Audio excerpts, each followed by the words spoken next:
Queridos irmãos, queridas irmãs, é uma alegria muito grande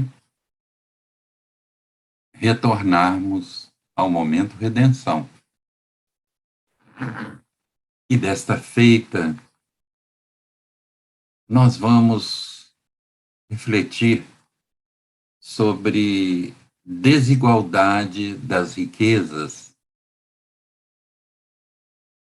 Este tema está em O Livro dos Espíritos, livro 3º, capítulo 9, Lei de Igualdade. É uma das leis morais. As leis morais estão em O Livro dos Espíritos. E essa lei de igualdade é uma das leis morais. Muito interessante. Em outro programa, em outra gravação, nós tecemos comentários sobre desigualdades sociais, que no nosso país essas desigualdades assustam, né?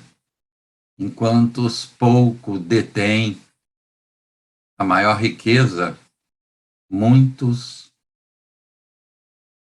passam até fome, dificuldades. A riqueza está na mão de poucos. A distribuição de renda deixa muito a desejar e é preciso que nós estejamos atentos, porque a doutrina espírita, como diz Kardec em O Livro dos Médiuns, capítulo Método, a doutrina se relaciona com todos os problemas da humanidade. Quem está constantemente refletindo sobre os temas contidos em O Livro dos Espíritos e não está aí especulando o que esse ou aquele espírito disse de novidade, aquele que está verdadeiramente refletindo no texto kardeciano está encontrando resposta para muita coisa séria. Mas resposta objetiva, coerente, consequente.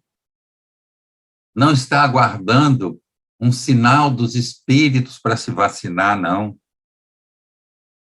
Porque Deus colocou a ciência no mundo para nos ajudar, é uma graça de Deus, é um benefício. A ciência é de suma importância, a ponto de Kardec dizer: se a ciência desmentir um dos itens da doutrina, que a gente fique com a ciência. Até hoje, não foi o caso. Tanto que Kardec coloca a doutrina espírita ou espiritismo como ciência de observação. Então, Deus colocou no mundo a ciência para nos ajudar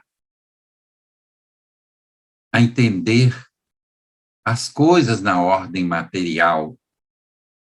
Então, quem vai me instruir sobre vacinação são os médicos, são as autoridades médicas capazes de fazê-lo, não com interesses políticos, mas com interesse real, numa medicina que vai trazer melhores condições para nós. Eu sou exemplo disso. Eu e minha família fomos acometidos pela Covid, mas há pouco tempo isso. Só que nós todos estávamos vacinados, primeira, segunda doses, e dose de reforço, e vacina da gripe. Então, a Covid não fez tanto estrago. Claro que trouxe dificuldades, tivemos que... E fomos atendidos pela telemedicina. Não precisamos nem de ir presencialmente ao médico. Mas nos utilizamos da ciência. E Deus colocou a ciência no mundo para nos beneficiar. Olha quanto benefício!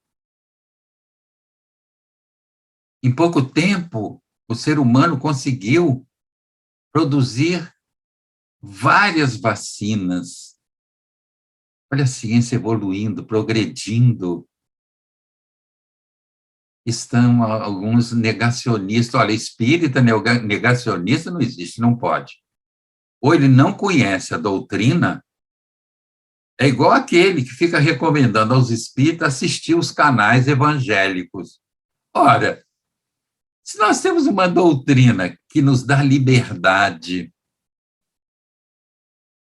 e diz que nós somos responsáveis pelas escolhas que fazemos e precisamos aprender a fazer escolhas aqui na Terra, como é que a gente vai dizer para o outro ou que a gente mesmo vai se comportar dessa forma? Ah, eu só assisto esse canal, esse outro canal é lixo. O que é isso? Esse negócio de demonizar as coisas, isso aí só trouxe danos para a humanidade. Não tenho dúvida. Não demonizem nada. Tudo está aí para nosso aprendizado, para nossa evolução, para o nosso progresso. Bom, então, a questão das desigualdades sociais, há pouco, isso é questão de uns 3 ou 4 meses, eu assistia o padre Júlio Lancelotti e ele lembrava uma coisa que explica muito as desigualdades sociais. Veja, autoridades, né, dos poderes constituídos, né, do poder judiciário, do legislativo, do executivo, autoridades do Congresso de uma forma geral e outras tantas autoridades têm um salário excelente e ainda ganham um penduricalho para pagar o aluguel do imóvel que vai usar. Agora, meus irmãos, o pobre, o operário, ganha salário mínimo, tem que pagar a alimentação da família, vestuário, e tirar do seu ordenado, do seu salário, o valor do aluguel.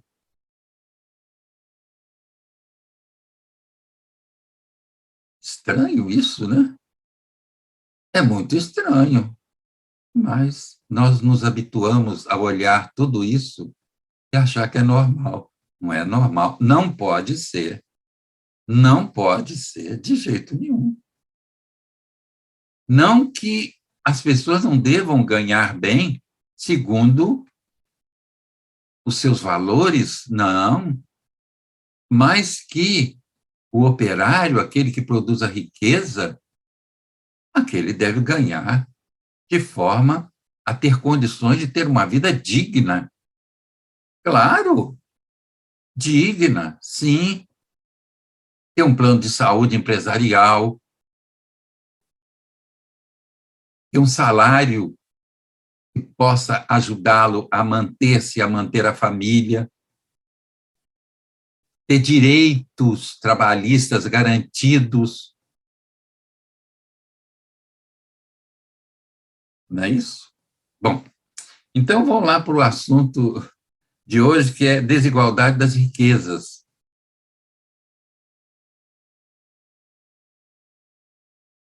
Na questão 808, pergunta Kardec: a desigualdade das riquezas não tem sua origem na desigualdade das faculdades, que dão a uns mais meios de adquirir do que a outros? A pergunta altamente coerente, né? Sim e não. Que diz da astúcia e do roubo? Quer dizer, claro que a, no caso, as desigualdades das riquezas, muitas vezes, são consequência das desigualdades das faculdades das pessoas, que umas têm disposição para realizar determinados trabalhos que rendem mais. Outros ganham, mas não sabem utilizar o dinheiro, dilapidam o patrimônio. Outros não, o empregam adequadamente, né? Então, ele diz sim e não. Que dizeis da astúcia e do roubo? E aqueles que ganham, né, utilizando da astúcia e do roubo, enriquecem dessa forma, né? A gente vê isso também, né? Aí no plano do poder público, né? Muita extravagância, muita coisa indevida, né? Muito ganho fora de contexto, né? Porque a doutrina é importante por isso, como diz Kardec no livro dos Médiuns, capítulo Método, ela ela toca em todos os problemas da nossa humanidade. E o livro dos Espíritos é um manancial de conhecimentos. Nos ajudam a caminhar, os princípios aqui desenvolvidos nos ajudam a caminhar melhor, com maior lucidez, a começarmos a alçar voo e não ficarmos dependentes das instruções dos dirigentes espíritas, ou dos médios, ou dos espíritos. Olha, os espíritos evoluídos, os bons espíritos, não nos querem dependentes deles, nos querem como companheiros de luta, e eles vão nos ajudar, sim, à medida em que nós nos esforçamos para nos melhorarmos como seres humanos, eles nos ajudarão no desempenho desse esforço, não há dúvida nenhuma. Mas que eles não vão ficar indicando se devemos ou não devemos tomar vacina, não é função deles. Segundo a doutrina espírita, há um mediunismo que propõe a responder a tudo, a falar sobre tudo, mas Kardec explica muito bem o que é isso na sua obra, em especial no livro dos Médiuns. Bom, então, na questão 808A, que é uma consequência da primeira, da 808, a pergunta é a seguinte: a riqueza hereditária, entretanto, seria fruto das más paixões?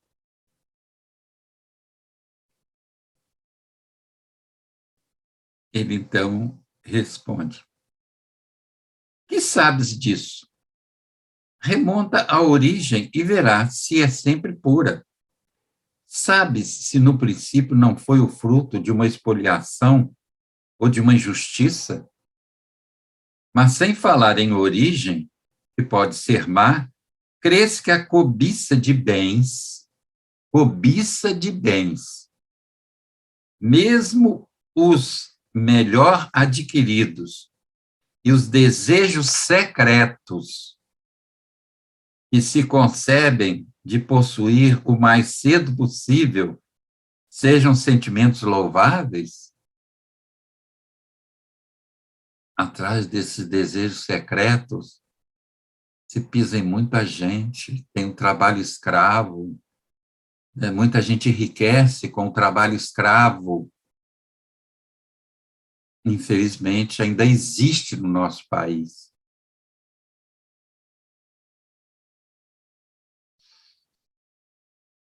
Ele diz que, mas sem falar em origem, né? Ele diz que isso é o que Deus julga, e te asseguro que o seu julgamento é mais severo que o dos homens.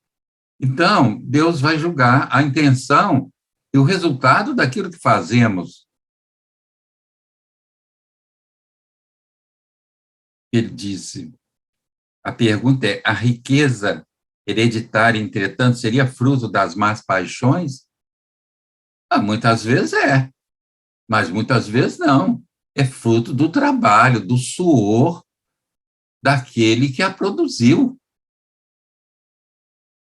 E quem recebe com herança recebe uma riqueza aí justa. Agora, a riqueza existe não é para servir a uma pessoa, é para servir à sociedade, criar empregos, salários dignos, para aqueles que produzem a riqueza, que é o operário, é o trabalhador.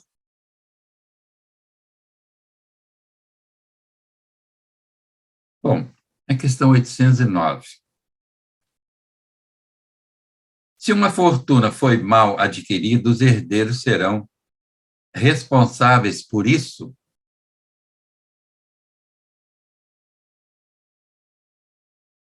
A resposta, sem dúvida, eles não são responsáveis pelo mal que outros tenham feito, tanto mais que o podem ignorar. Mas fica sabendo que muitas vezes uma fortuna se destina a um homem para lhe dar ocasião de reparar uma injustiça. Feliz dele se o compreender, e se o fizer em nome daquele que cometeu a injustiça. A reparação será levada em conta para ambos, porque quase sempre é este o último quem a provoca. Ora, se eu sei, eu recebo uma herança, e sei que ela é fruto de injustiça, agora eu vou procurar reparar essa injustiça. Eu estaria ajudando a mim e aquele também que procedeu indevidamente. Aí ele vai aprender. É o que está dito aqui.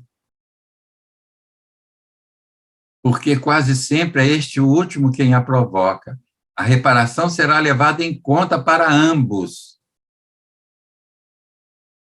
Eu sei que aquilo que chegou até mim através da herança foi conquistas financeiras mal conduzidas, não por processos edificantes. Então, eu vou tentar reparar as injustiças que foram cometidas nesse caso. 810. Sem fraudar a legalidade, podemos dispor dos nossos bens de maneira mais ou menos equitativa. Quem assim o faz é responsável, depois da morte, pelas disposições testamentárias. Toda ação traz os seus frutos. Os das boas ações são doces e os das outras são sempre amargos. Sempre entendei bem isso. Quer dizer, a pergunta é a seguinte: sem fraudar a legalidade, podemos dispor dos nossos bens de maneira mais ou menos equitativa? Quem assim o faz é responsável, depois da morte, pelas disposições testamentárias? Nós somos responsáveis por tudo aquilo que fazemos e recebemos o resultado do que fazemos. Claro que nas disposições testamentárias, nós vamos colocar aquilo que é devido a cada um e mereça segundo a lei. 811, questão do Livro dos Espíritos. A igualdade absoluta das riquezas é possível e existiu alguma vez? Não, não é possível. A diversidade das faculdades e dos caracteres se opõe a isso. Quer dizer, a igualdade absoluta das riquezas não pode existir, porque a própria diversidade das faculdades e dos caracteres humanos se opõe a isso. Uns conquistam alguma coisa, mas dilapidam o patrimônio. Outros conquistam e produzem com esse patrimônio, produzem socialmente falando, produzem bens, produzem na arte, na cultura, produzem na ciência, para que a ciência possa cada vez mais oferecer condições de saúde para nós, como é o caso dessas vacinas que aí estão.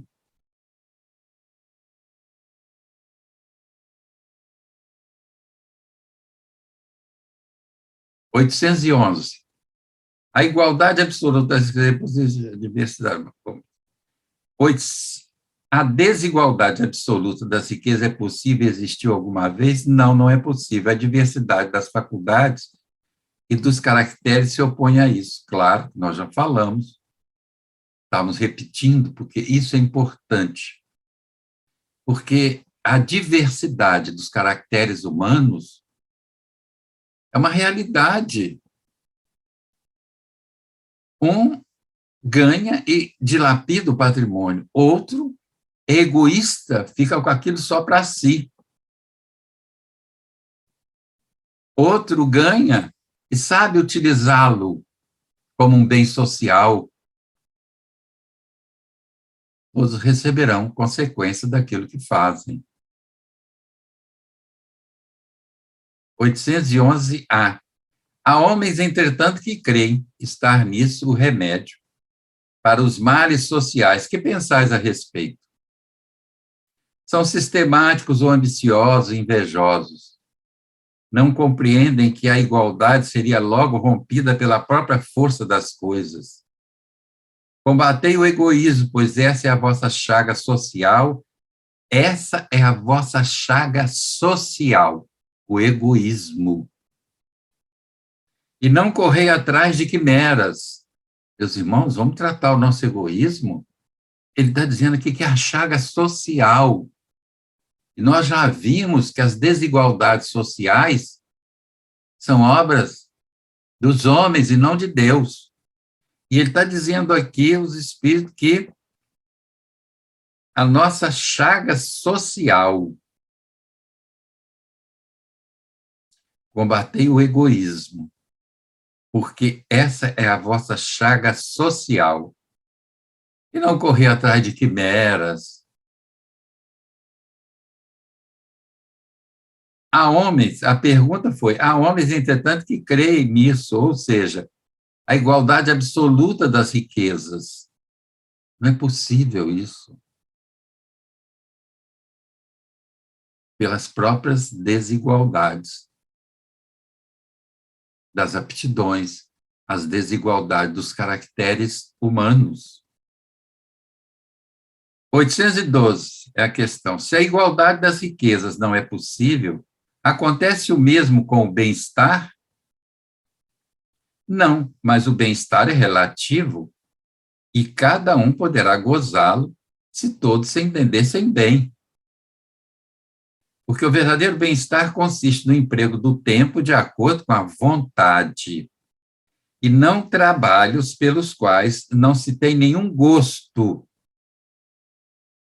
Como cada um tem aptidões diferentes, nenhum trabalho útil ficará por fazer. O equilíbrio existe em tudo e é o homem quem o perturba. Isso mesmo. Olha, às vezes o filho tem tendências para determinada profissão, mas o pai quer que ele seja médico. Vai ser um médico frustrado. Aí o pai quer que ele seja advogado, vai ser um advogado frustrado. Se ele seguisse aquela tendência, ele seria mais feliz. É o bem-estar. E talvez não é certo, que eu me lembro muito bem de um colega de trabalho que ele estava, eu era bancário, e ele estava no banco e fazendo direito. Ele adorava o direito, era a paixão dele. E aí todo mundo, você vai fazer direito, todo mundo faz direito, que não sei o quê. Aí eu conversando com ele, eu falei, fulano, a gente sente que você gosta demais disso, você vai se sair muito bem. E saiu-se bem, porque Ele gostava daquilo. Com aquilo, ele fez direito, passou a ser, passou nos critérios da instituição que nós trabalhávamos, ele passou para advogado da instituição, conseguindo a sua independência econômica. Todo mundo fazia direito, mas ele fez porque gostava. E chegou lá. É isso que a resposta está dizendo. O bem-estar é relativo e cada um poderá gozá-lo se todos se entendessem bem, porque o verdadeiro bem-estar consiste no emprego do tempo e de acordo com a vontade, e não em trabalhos pelos quais não se tem nenhum gosto. Olha, trabalhar naquilo que a gente não gosta, às vezes ficar no escritório, alguém que não tem nenhuma tendência para aquilo, mas é preciso que a gente também se esforce para conquistar conhecimento para poder cumprir outras tarefas importantes dentro daquilo que a gente tem vontade de ser. Porque mesmo naquilo que a gente tem vontade de ser, é preciso esforço para chegar lá. Não é de graça, não é gratuito, não. Esse companheiro de trabalho que eu contei, ele trabalhava o dia inteiro no banco e estudava à noite. Casou-se, mesmo casado, continuava estudando. Quer dizer, há um esforço que é inerente a quem gosta daquilo que faz. Esse esforço, para quem gosta, é como o cientista que fica varando as noites, às vezes, numa pesquisa, porque ele está fazendo aquilo que ama e que vai produzir benefícios para a nossa humanidade. 812A. É possível que todos se entendam, que falou ali, que nós devemos nos entender, né? A questão do bem-estar. Os homens se entenderão quando praticarem a lei da justiça. 813. Há pessoas que caem nas privações e na miséria por sua própria culpa. A sociedade pode ser responsabilizada por isso? Resposta: sim. Já o dissemos, ela é sempre a causa primeira dessas faltas, pois não lhe cabe velar pela educação moral dos seus membros. É frequentemente a má educação que falseia o critério dessas pessoas, em lugar de aniquilar-lhes as tendências perniciosas. Então, vejamos, as prisões são lugares, ao invés de promover a educação do apenado, ela, às vezes, o torna pior do que entrou. Então, é responsabilidade da sociedade, sim. Há pessoas que caem nas privações e nas misérias por sua própria culpa. A sociedade pode ser responsabilizada por isso? Sim. Ela é sempre a causa primeira dessas faltas, pois não lhe cabe velar pela educação moral dos seus membros. É frequentemente a má educação que falseia o critério dessas pessoas, em lugar de aniquilar-lhes as tendências perniciosas. Educação, meus irmãos. E falando em educação, como os professores são mal remunerados, né, meus irmãos? Como os professores são mal remunerados. São os abnegados. O que nós sabemos hoje, nós devemos aos professores. O conhecimento de agora foi produzido por professores. Se há cientistas, se há homens inteligentes, os professores estiveram no início e acompanharam o desenvolvimento de tudo isso. Então, eles precisam ser melhor remunerados. E a educação, ocupar um lugar de importância maior na nossa sociedade. Meus amigos, finalizando, desejamos a todos